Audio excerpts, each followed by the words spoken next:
That's great. So I think all of you answered the question, but I'm going to ask you this anyway. Is let's start with you, Mustafa. Is like why cybersecurity? If there was one thing that you look back and say, why is this so much interest to you in this industry?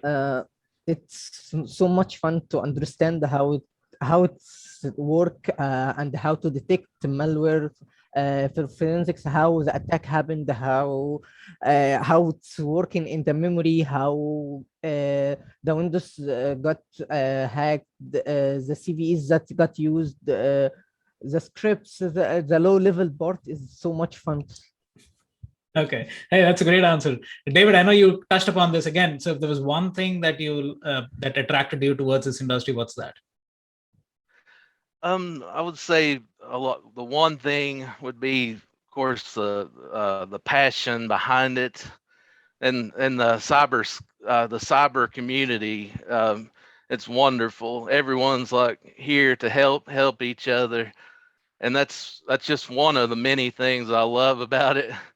And another thing, like Mustafa, he mentioned, it's just so fun. Like I'm working on try to hack the box. Now I'm working on the defensive side, and like getting to use like all the tools, everything.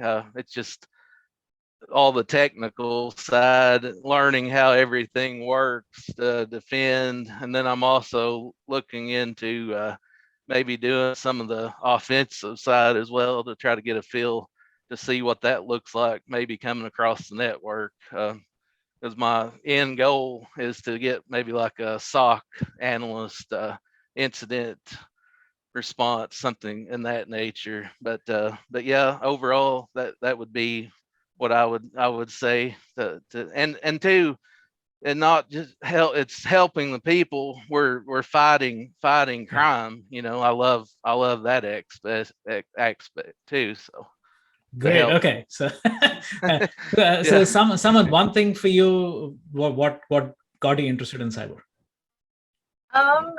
Just if I go back in time, like 2017, so when it was my last semester for my engineering degree, I was introduced to a lot of cyber subjects. So that interest happened from there. And then probably my first organization, I was placed into the IAM domain. And then from there, I could actually understand the identity, the tags, and how it's very private. And, these are very sensitive information. And from there, the level got built up and built up. And till now, I've been exploring a lot of domains because, as everyone mentioned here, cyber is very vast. So, getting to know it takes a lot of time. It's been 4.5 years. I've been learning still with a lot of things because day in, day out, the technology is changing. The way of attacking and everything is changing. So you have to be very much vigilant and very much up to date with all these things. So that's pretty much the major part for me. That's more likely towards cyber. Got it. So sticking with you, someone for a minute, right? Which is, and again, there are lots of, and as you all three of you alluded, it's a broad space, right? And there are tons of myths, and I call them myths because it's not reality, right? So, what are some of the myths that you have encountered that you thought were reality, but now it's like, hey, that makes no sense, right? So, if there are things that you encounter. Let's start with someone. Okay, so go ahead. Go ahead. Yeah, so the first very thing that I like, it was like a big time surprise for me, and I was like, okay, I was wrong in that case. Was I always thought getting into cyber you had to get some degrees. You have to be certified with something like I am bachelor of this, masters of this, diploma in this, or PhD in this, something of that sort. But eventually I realized that no, you don't have to have that, because cyber is no place that it's very mandatory for you to have some kind of a background of a degree or anything. As a fresher, I started up with the IAM domain, and I say it's not tough.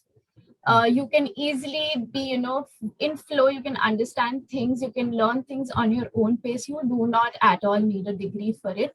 To certify yourself, that you know these things. And same, I would assume for other paid certifications and stuff like that. It's recommended, but it's not mandatory for you to get into cybersecurity, or be more compassionate, or you to just prove it that yes, you are actually meant to be here.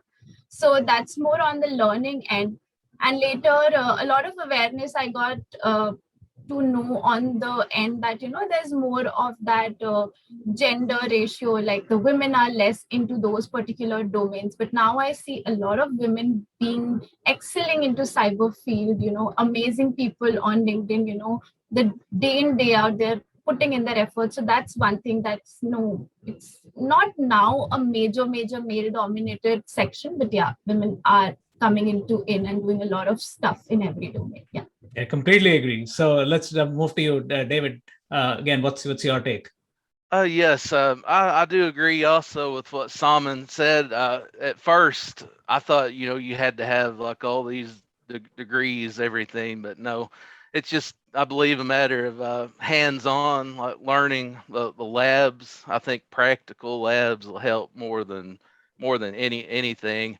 Another thing I would like for people to be aware about, I thought first moving into it that I would have to know how to code program, but there's so many entry level security jobs out there that don't require any coding until you get on up maybe into the mid-level senior, higher role. Then you would need to code maybe Python, do some scripting, things like that. But that's something else that I wasn't aware of coming into it, but now but that's something that I just want people to know. And plus, like teaching, cybersecurity, if you're good at doing research, there's knowledge management jobs out there, just to do research. So that's another option in cyber that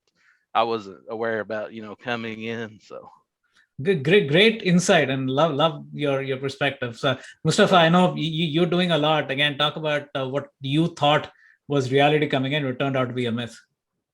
The movie stuff like hacking into green screens and hacking in 1 minute, hacking everything. It was like a myth, very myth. And also that you need to get certificates to work